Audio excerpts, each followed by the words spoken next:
Conscience, sensitive conscience.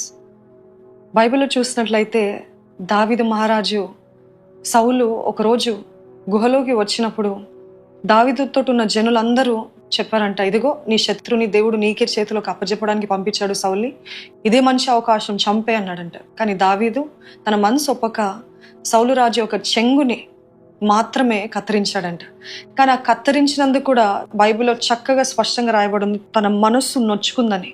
ఇంగ్లీష్లో అయితే David's conscience bothered him. ఈరోజు మీ జీవితాల్లో మీ మనస్సాక్షి సున్నితంగా ఉందా?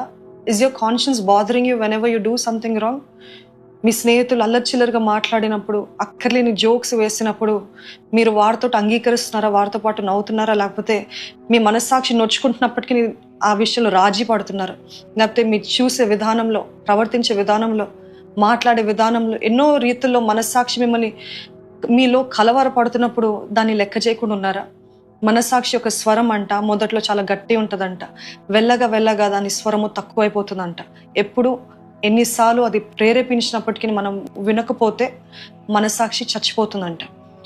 పరిశుద్ధాత్మ చేత నింపబడిన వారి యొక్క మనస్సాక్షి ఇంకా సున్నితంగా ఉంటుంది.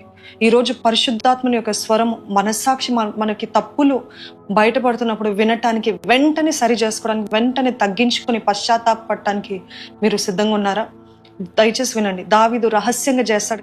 ఏదైనా రహస్యంగా చేస్తున్నారంటే అది పాపం కిందనే లెక్క అని జ్ఞాపకం ఉంచుకోండి. ఈరోజు ఈ మాటలు వింటున్న మీరందరూ కూడా స్పష్టమైన మనస్సాక్షి కలిగి ఉండాలని, నిష్కలంకమైన మనస్సాక్షి ఉండాలని, క్రిస్టల్ క్లియర్ కాన్షియన్స్ దేవుని ఎదుట మనుషుల ఎదుట ఉండాలని సాయశక్తుల ప్రయత్నించండి. పరిశుద్ధాత్మని యొక్క సహాయాన్ని మీ జీవితాల్లో కోరండి.